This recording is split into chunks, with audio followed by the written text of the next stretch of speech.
Penguin Random House Audio presents The Queen's Accomplice by Susan Elia MacNeal. Read for you by Susan Duerden. Little girls, this seems to say, never stop upon your way, never trust a stranger friend, no one knows how it will end. Charles Perrault, Little Red Riding Hood.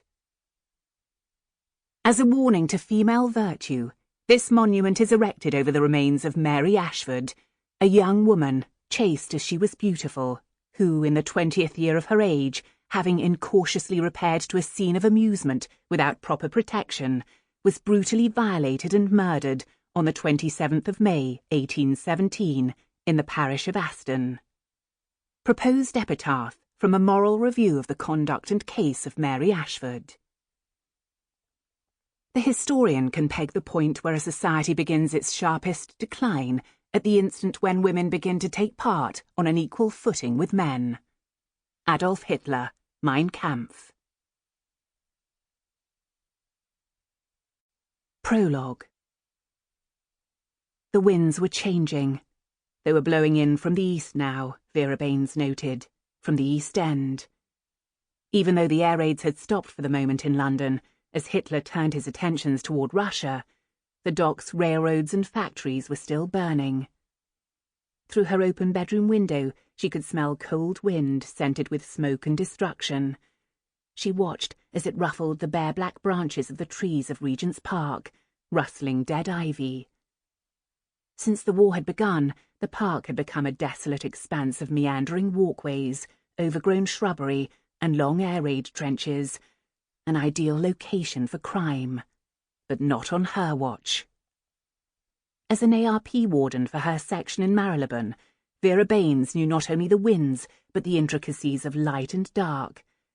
Sunset in London, in late March 1942, arrived after 6, but the violet shadows began to lengthen at least an hour earlier. This evening's sunset was extraordinary, bright red, with crepuscular rays piercing wispy clouds.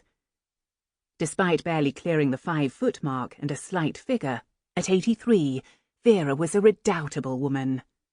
She was more wiry than frail, her energy giving the impression of her being much taller than she actually was. She had impeccable posture and moved with a force and confidence her friends and family hadn't seen since her husband had died 10 years ago, and her face, with its high cheekbones and clear blue eyes that missed nothing, radiated strength. Vera hated the war, hated the loss of innocent lives, but she couldn't deny it had brought a certain clarity to her existence. As an ARP warden, she now felt she had a purpose. She would protect her own.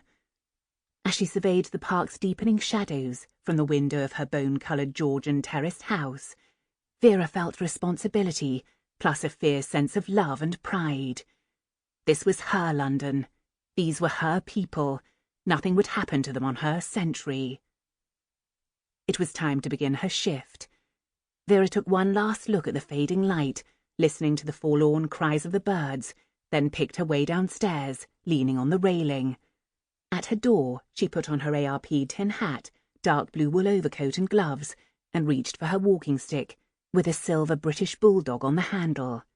Then she went down the outside stairs and onto the icy flagstone pavement, bracing herself against the wind. She paced the street with her usual vigour, the pale symmetrical Nash architecture reflecting the last light of the dying sunset. The temperature was dropping, and the air smelled of imminent storms. A passing white-haired man tipped his black bowler hat, and she nodded in return. "Oh, Mr. Saunders," she called after him, her breath making clouds in the chill air. The man stopped and turned. "Yes, Mrs. Baines?" "I noticed a chink in your blackout curtain on the 2nd floor last night. Please see to it no light is visible from now on." He took a few steps forward and frowned down at her. "We haven't had an air raid in months, dearie." Vera was not deterred by his bulk, his height, or his condescending tone. "And the Luftwaffe might be choosing tonight for a return visit, Mr. Saunders. Let's not give them any light to guide them to us, shall we?" She strode on, chin high, taking her usual route past the charred remains of Regent's Park's brick wall. The last of the sun's light melted away, but Vera didn't mind the dark. She liked being out alone at night. Without electric lights to pierce the darkness, the night-time took on a new beauty in the icy bright moonlight. Her shuttered flashlight illuminated the strips of white paint on the curbs and tree trunks, giving off a ghostly glow.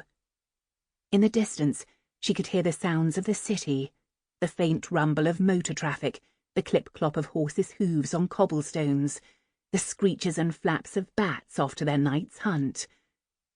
The wind picked up once again, causing the ancient tree branches to sway and creak, the dead leaves and lipstick-stained cigarette butts in the gutters to dance. Without artificial light, Regent's Park at night could have been any era in London, from the time when ancient Britons painted themselves blue, to the reign of Queen Elizabeth I, to the period of Victoria and Albert. Even the clocks obliged. When the Nazi bombs exploded, all nearby timepieces ceased to function, paralysed at whatever time they were at the instant of impact.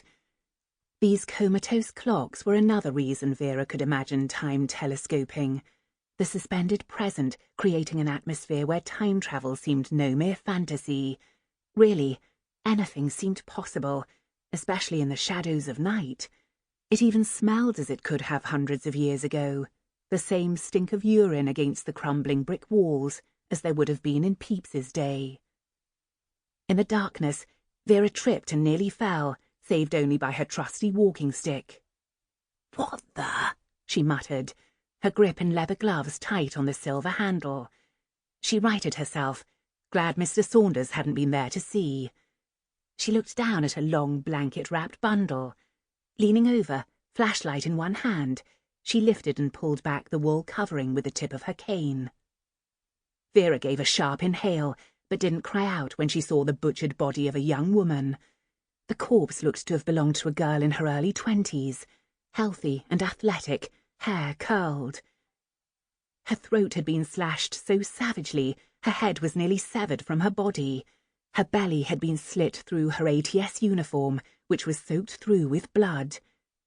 Vera felt as if she'd been struck dumb, but she swallowed and braced her shoulders, gathering her strength. "Murder!" she managed to croak. "Murder!" she cried, louder this time.